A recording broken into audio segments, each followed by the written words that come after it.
Thank you, Mr. Chaudhary, Sam, Manish. I'd like to welcome all of you here this morning.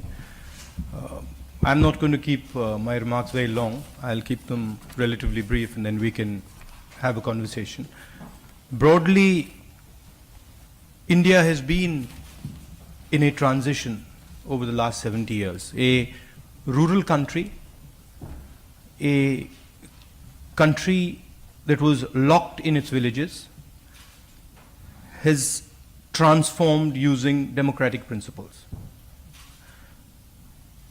Our constitution guaranteed our country one man, one vote. In 70 years ago, if you had gone to India, you would have seen a rigid caste hierarchy where there was no mobility. People couldn't aspire. And that is really what India has been fighting, and that is what India has been successful at doing. Not completely, but in a decent measure. Our transformation has been non-violent, peaceful, and it's had a couple of assumptions. One assumption was that the benefits of this transformation will go to all Indians, all communities. Nobody would be left out. Another basic principle was that this transformation is traumatic, it's difficult, and it's more or less difficult for different people, different communities, different groups, farmers, others who are weaker. So pretty much all governments till 2014 believed in supporting people who were struggling slightly more in this transformation. And there are examples. There is recent examples of farm loan waivers, the guaranteed work program, the right to food program, the right to information. These are all structures designed to help people and ease people through the pain of this transformation. The final thing is that there is a similar transformation taking place in China. The idea is the same. The methodology, the way of doing it, the cultural ethos is different. Our transformation is decentralized. Anybody can do what they want. Anybody can travel where they want. It's organic. It's chaotic. The Chinese transformation, which is basically doing the same thing, is centralized, organized by the Communist Party, People Liberation Army, and there has been more violence in the early periods of the Chinese transformation. I think going forward, India has to have a relationship with the West. India has to have a relationship with the United States. It has a strategic relationship with the United States, but it also has to have a view and a relationship with China. We are going into a world which is changing. China is rising. There are consequences to the entire world of that rise, and I think India can play a balancing role. India has some of the design elements, some of the ideas that can bring people together and build a bridge that makes the world a safer place. Thank you.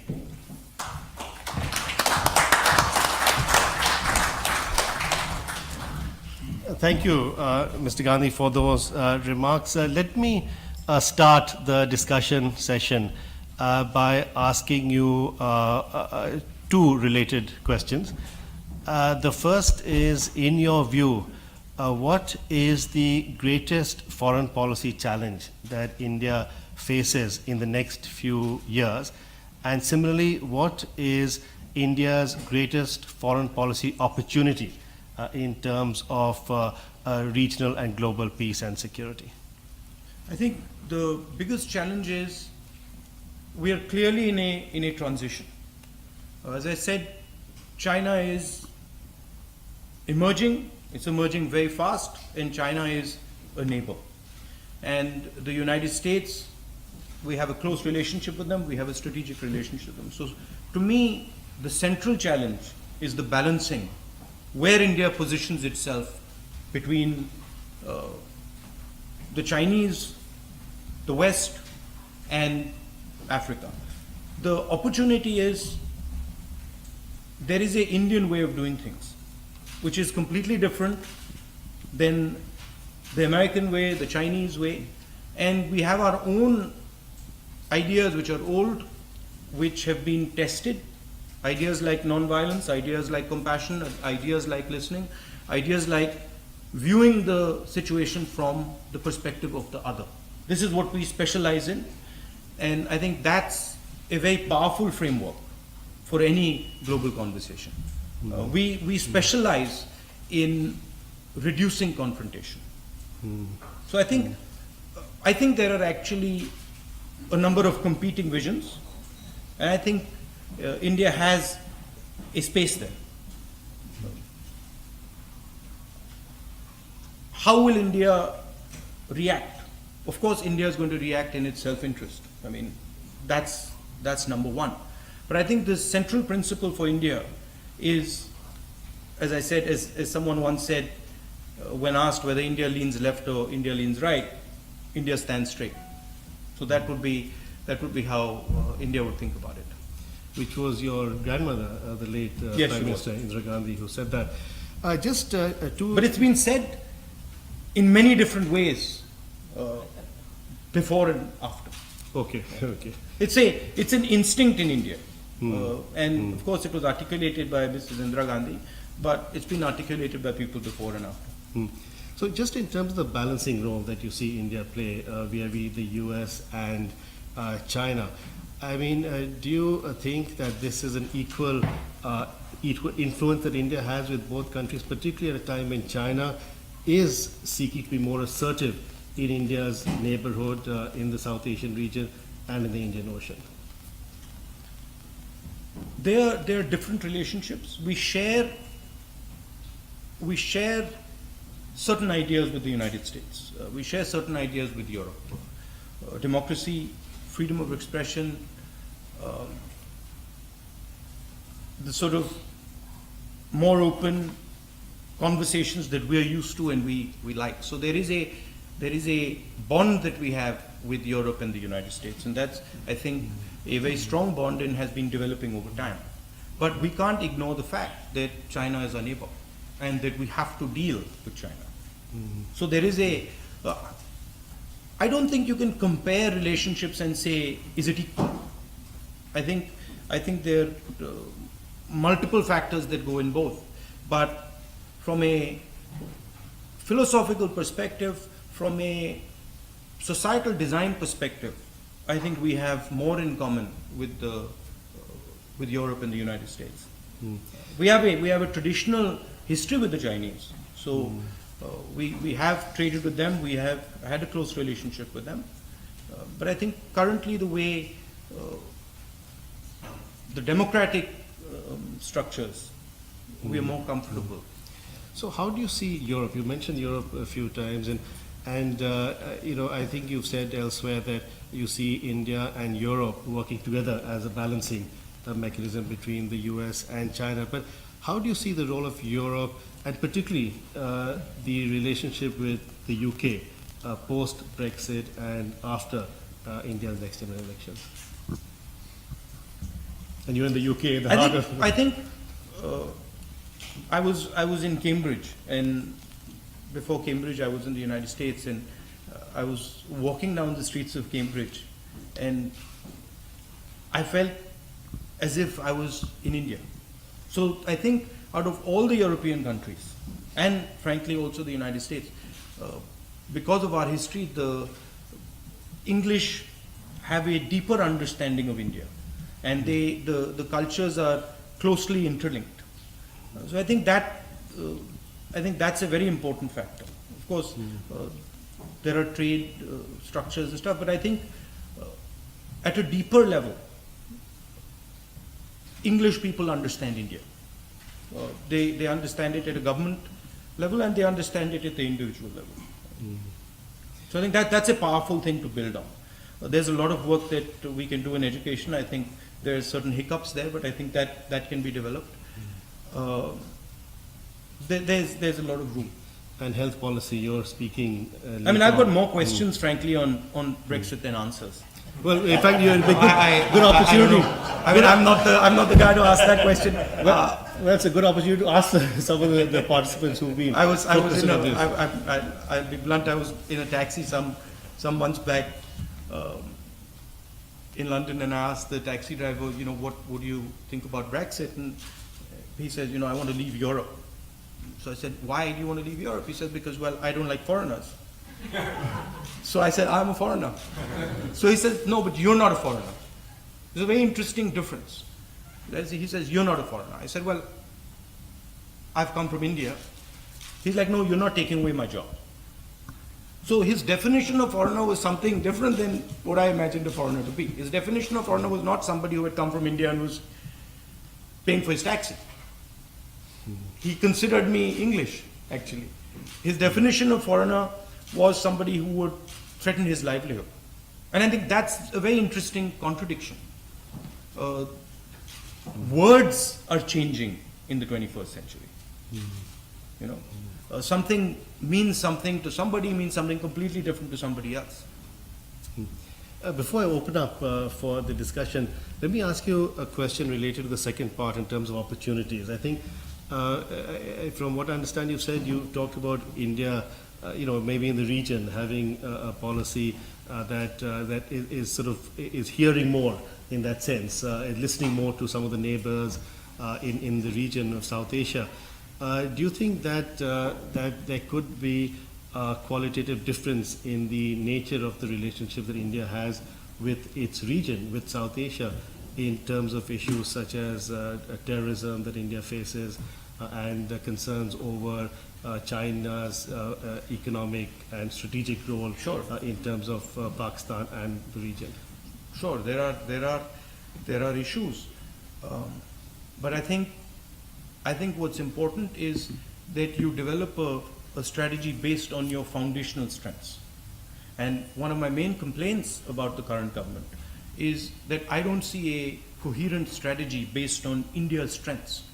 I see tactical responses. I see knee-jerk reactions. But I don't see a strategic vision that says, okay, this is how India is going to chart its course through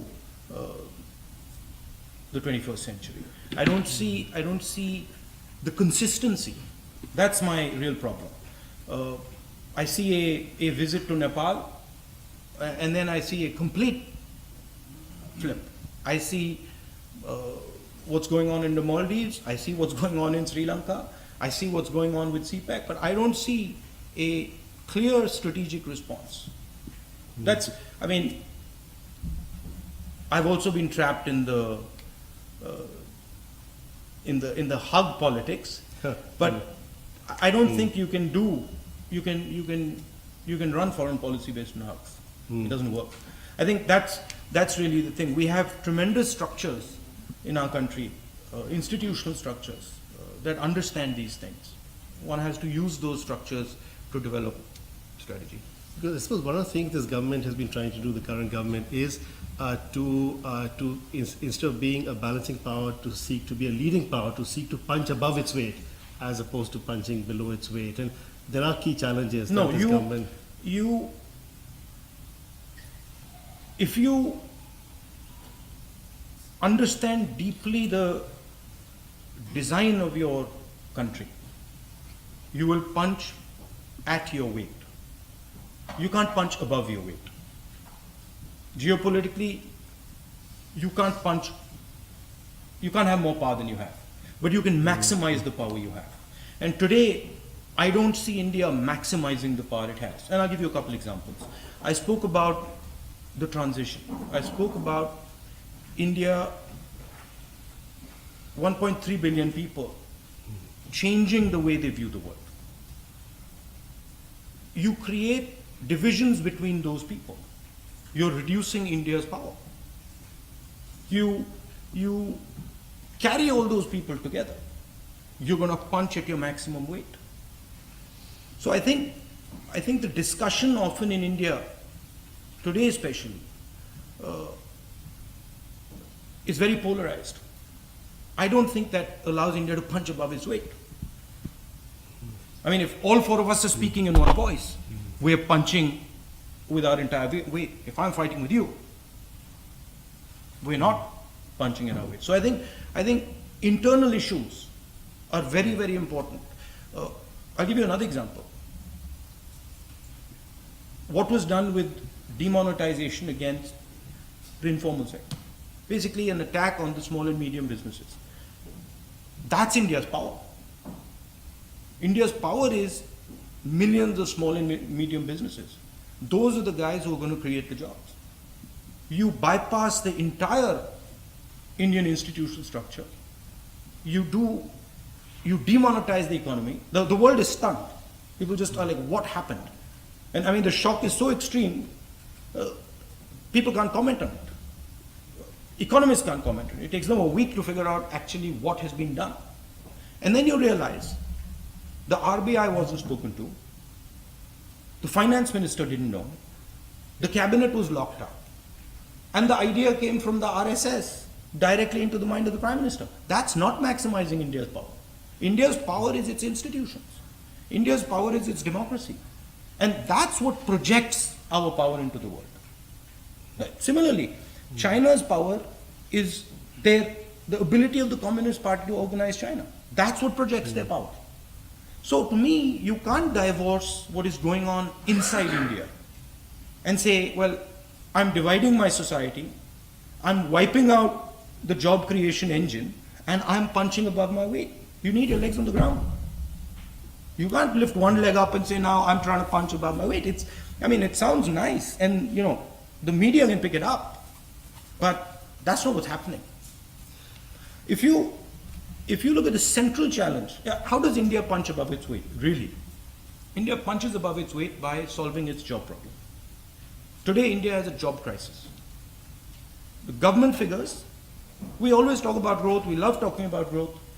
It's important. Government figures in India. China produces 50,000 jobs, formal jobs, every 24 hours. Do you know how many India produces? Can anyone guess that? Anyone? Indian government figures, formal jobs in 24 hours? 450.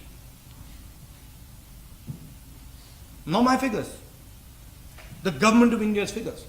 How can you tell me that's punching above our weight?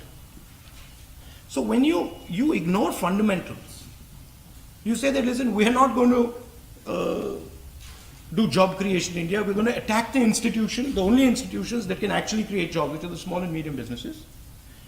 You do not support your agriculture sector, and then you go abroad and you say, I'm punching above my weight. Okay. Sounds nice. This is a good opportunity. I think we've been focusing on the domestic aspects of foreign policy, but I think it's a good opportunity to open up the discussion for others. And can I just interrupt you? Just want to say one thing. If you look at India's successes, and you look historically over the not only 70 years, you look thousands of years, India's successes have come when India has decentralized power. The best rulers in India, the most effective rulers in India have decentralized power. And if you look over the last 70 years, the real successes are all about decentralization of power and the breaking of monopolies. You can view the Green Revolution through that lens. You can view the White Revolution through that lens. You can view the telecom revolution, Sam Petroda will tell you, through the lens of the breaking of the government monopoly on telecoms. You can view liberalization through that lens. You open up in India, you open the door in India, and India's power surges. You close the door in India, India's power retracts. And what has been going on over the last 4 years is a massive, massive centralization of power in the chief minister on one hand and the prime minister on the other hand. So the reason we got attacked the way we did in 2014 was because we were attacking some of these monopolies, and those monopolies hit us back. So that, I'll end there. Thank you. Let's open up the discussion. I'd be grateful if you could identify yourself and also be as crisp and brief as Mr. Rahul Gandhi. Yes, David.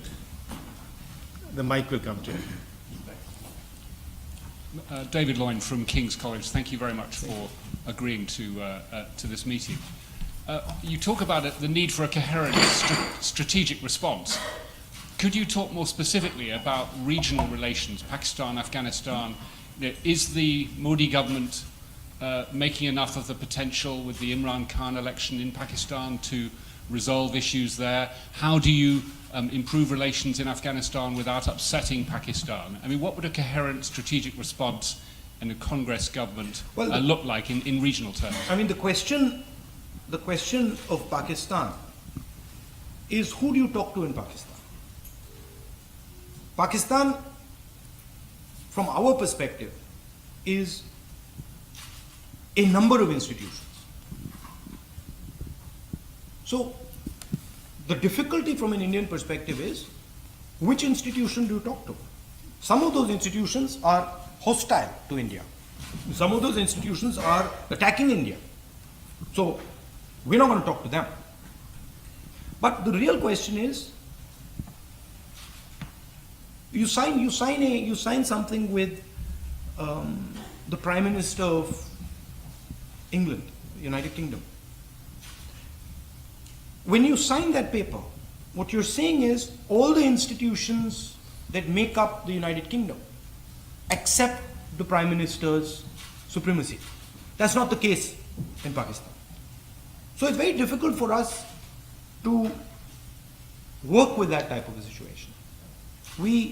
We also are faced with the fact that they promote terrorism in our country, and we have to fight that, and we will fight that.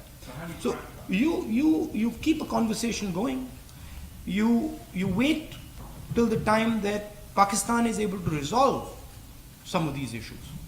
You wait till the time that Pakistan is able to have a coherent structure you can talk to.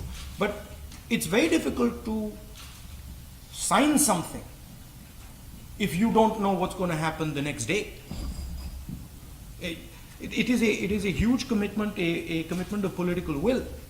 And if you sign something and the next day, like happened, for example, with Mr. Vajpayee, that is a classic example. Mr. Vajpayee went with good intentions, and then he found that the institutional cohesiveness wasn't there, and suddenly he was saying something to the Prime Minister, and something else was being done by the army. So that's the real problem. Of course, Pakistan spends a lot of time trying to make Afghanistan unstable. That's another problem. But I don't think you can pull a solution out before the solution is ready. And I don't think that solution is ready. So for us, then it becomes making sure that they can't do damage, making sure that they can't disturb us. Let me turn, let's have two questions, one after another. Walter Ladvik and Shashank Joshi. Shruti Kapila, Oh, sorry, University. Walter's there, sorry. But again, And on the Modi government, I would say that even with Pakistan, they lack a coherent strategy. It's episodic. The Prime Minister flies there for a wedding. You know, there is no deeply thought out strategy, and there can be one. yes, Walter, sorry. Thank you. Walter Ladwick from King's College. So for going on a decade now, observers have been pointing out that the Indian Ministry of External Affairs has roughly the same number of diplomats as small countries like New Zealand or Singapore, and certainly lags behind China, US, UK in terms of the number of foreign ministry people they send out to the world. So I was wondering, in the theme of institutions and transformation, how can India build a modern MEA that matches the role you've laid out for the country's foreign policy in the future? By breaking the monopoly that is the MEA. Straightforward. I mean, by making the MEA more accessible to other elements of society by opening up the MEA so that other voices can come in. The reason the MEA is small is not because India doesn't have the resources to make it big. The reason it's small is because it's a monopoly captured by certain groups of people. That's exactly what I'm talking about. That's exactly what the telecom revolution was. It was a monopoly. I don't know if you know this, but Sam will tell you in 1984 when he was working in India, if you wanted a telephone connection in India, you had to get it from a member of parliament. Members of parliament decided who could have a telephone connection. That's essentially the telecom revolution, the breaking of that monopoly. So when you're looking at India, and when you talk about liberalization, that's what you're talking about. When you're talking about transforming agriculture, that's what you're talking about. There is a monopoly there that is actually constraining growth. If you bring in new voices, if you bring in business, if you bring in other think tanks, etc., and give them actual power in the foreign ministry, it'll scale immediately. I mean, you notice one thing. Everybody says that it's a great thing that India's foreign minister spends a lot of her time working on visas.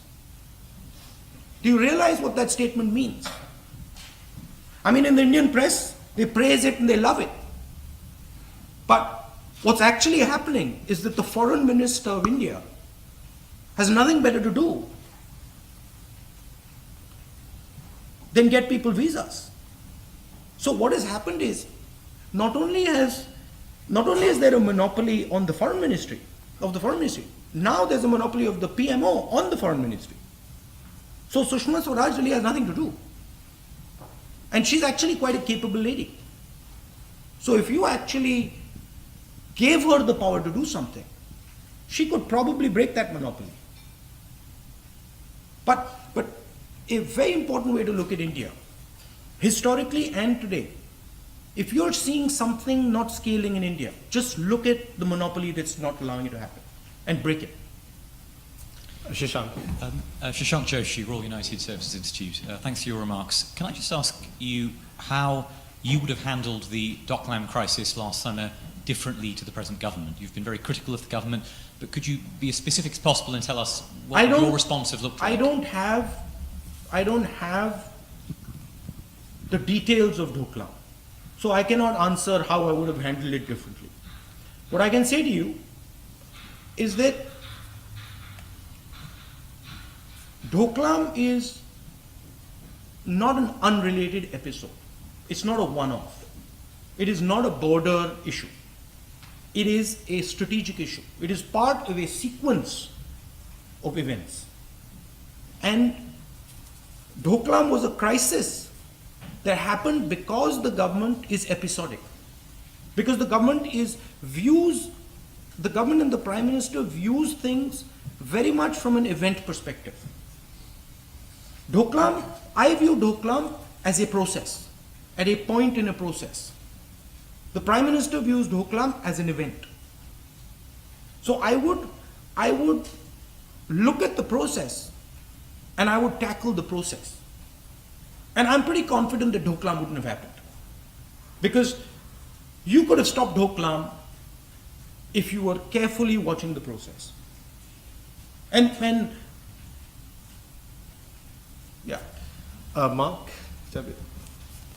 Mark Chapter was again.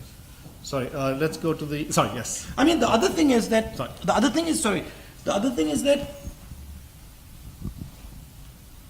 the words used are very interesting.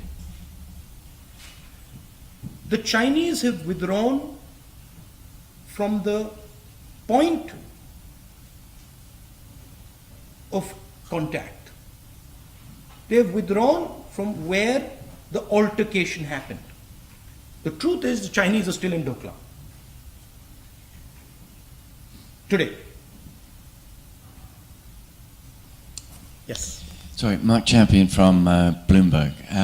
You rightly said that Indians' influence, ability to balance, to do these things is going to be largely based on the strength of the economy.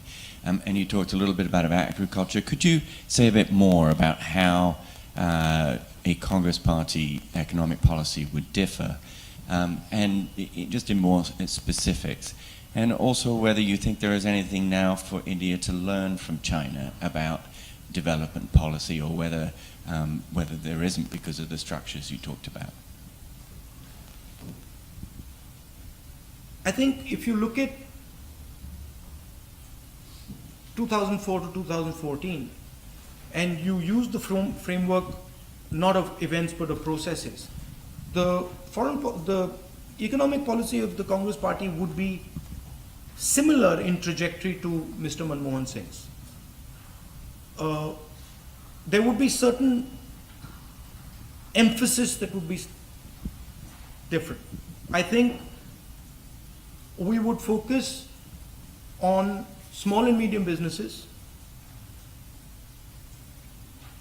Today India has 12.5 lakh crores of NPAs. How much is 12.5 lakh crores in pounds? Sorry, can we get that? It's a humongous figure. Huge figure. Can someone? 100 billion. Huh?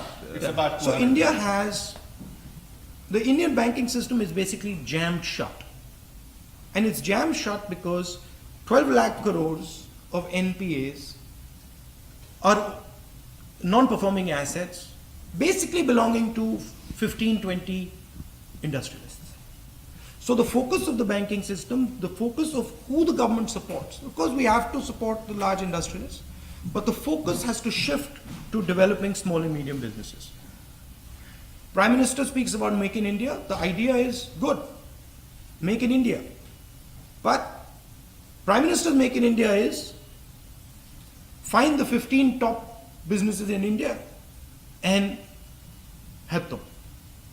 You're not going to get the jobs from there. You're going to get jobs from small and medium businesses. You're going to get jobs from transformation of agriculture. You're going to get jobs from construction. You're going to get jobs from building housing. That's where you're going to get the jobs from. So a focus on agriculture, supporting agriculture, pushing technology into agriculture, building a food chain, connecting the farm to the fork, supporting small and medium industries, and then a couple of strategic plays similar to what was done in the 90s, in the 80s. Certain areas that you look at and say, okay, that's an interesting area where India can have a strategic advantage. Looking at the mobility in India. How do you transform air travel in India? How do you open up the airspace? That's something India can learn from China.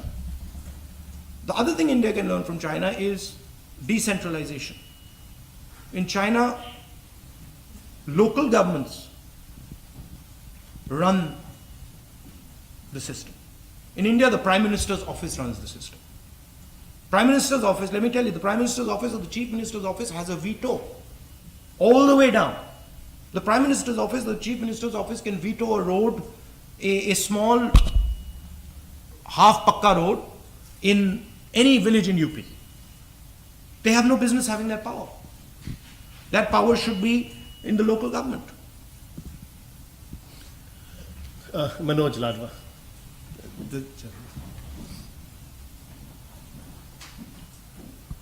Hi, Manoj Ladwa. I publish India Global Business Magazine.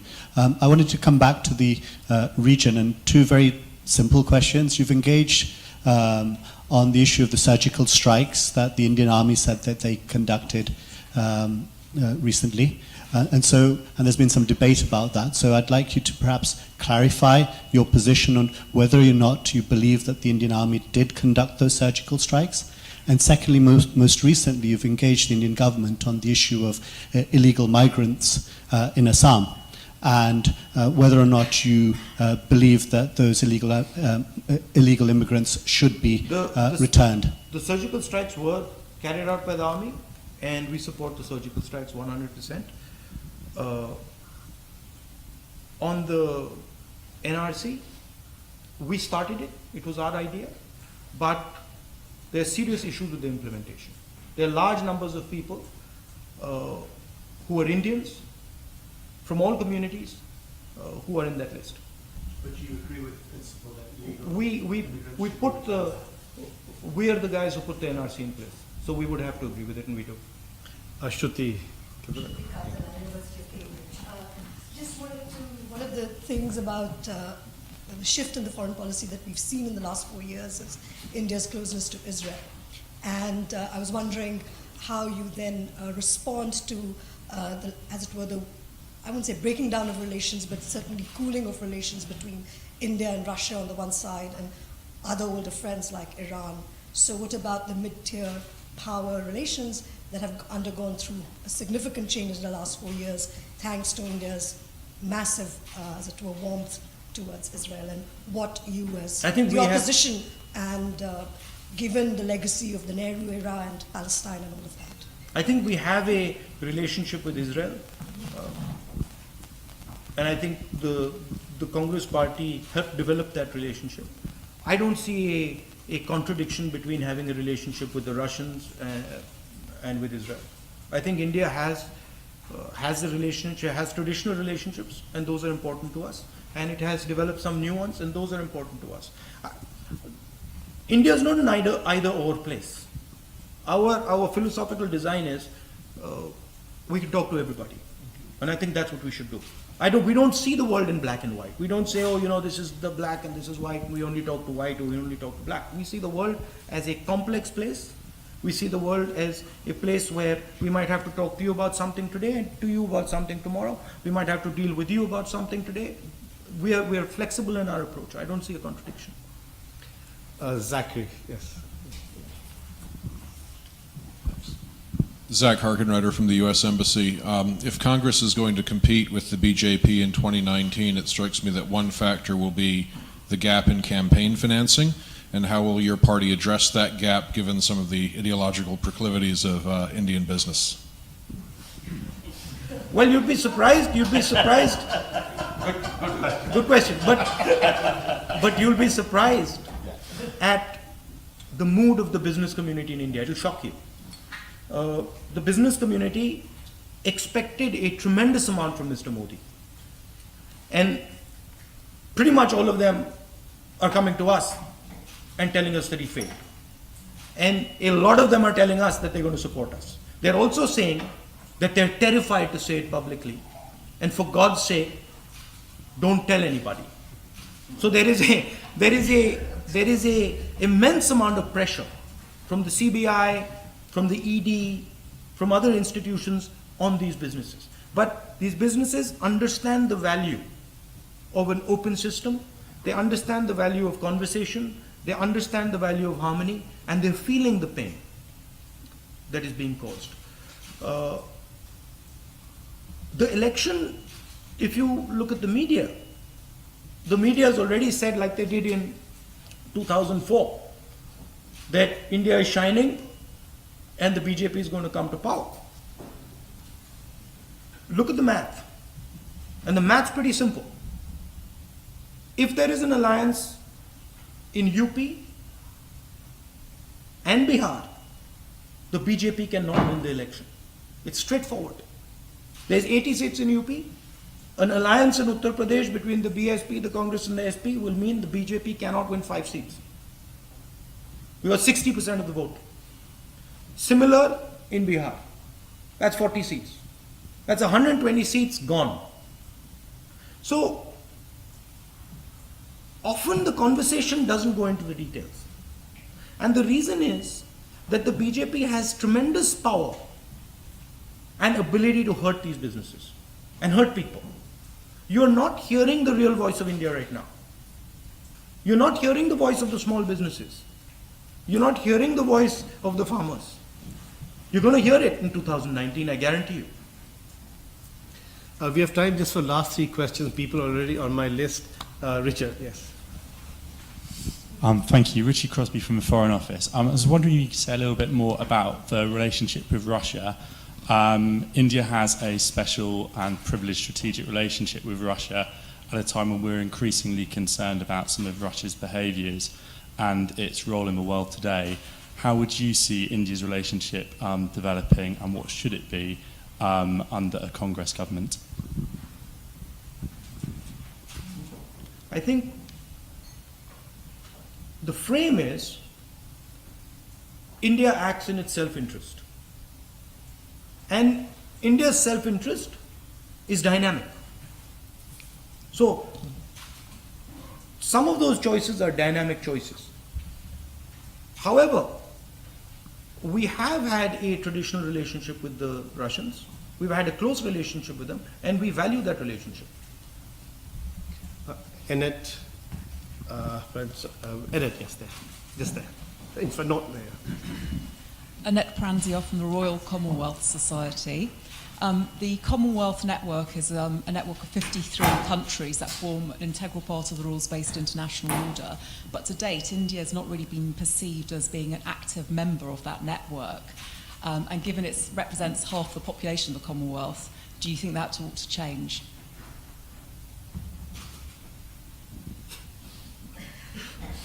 Yes, we'll try. I don't know. Those are traditional ties, and I think they're important.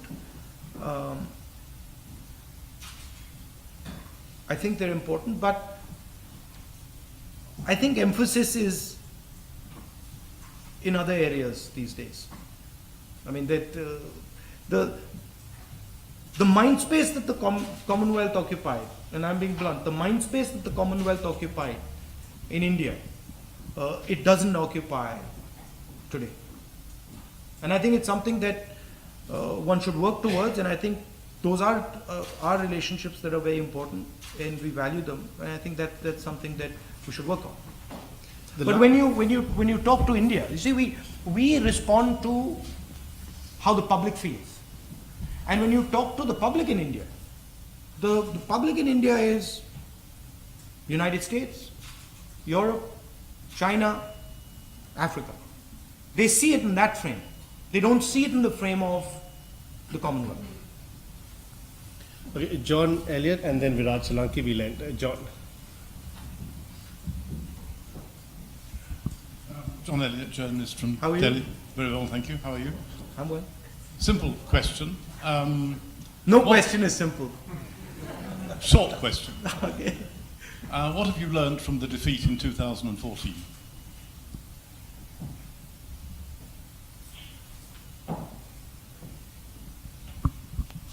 That you have to listen. That leadership is about listening. And that leadership is about listening. Leadership is about empathy to the person who's speaking, regardless of whether you agree with them or not.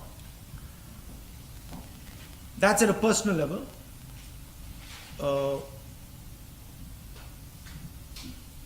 At a party level, I think there was a certain degree of arrogance that had crept into the Congress party after 10 years of power. So, never forgetting that the party is actually the people. And that's a lesson for everybody in the Congress party. Yeah. My colleague Viraj Solanki. I think the last thing, there is a design issue as well, which is that we are fighting an organization called the RSS that is trying to change the nature of India. See, there is no other organization in India that wants to capture India's institutions. When the Congress party comes to power, or the Samajwadi comes to power, or the BSP comes to power, or the DMK comes to power, they don't try to attack and capture India's institutions. What we're dealing with is a completely new idea. It's an old idea being reborn. And it's similar to the idea that exists in the Arab world with the Muslim Brotherhood. And I would compare it. And the idea is that one ideology should run through every single institution. one idea should crush all other ideas. And so you see the response of 4 Supreme Court judges who come out and say we're not being allowed to do our work. You see Mr. Raghuram Rajan and the shock of demonetization. You can see India's institutions being torn down one by one. And the realization that we are fighting now something that is trying to destroy the modern idea of India. And that requires a response that is more inclusive. That the response has to include everybody who values what India has achieved, everybody who values the institutions of our country. And so a more open Congress that is more open to conversations, that is more open to embracing other parties and trying to build a bridge between them. One doesn't hear what is actually happening in India, and it's important that you know. When you said something like, you know, India punches above its weight, to be blunt,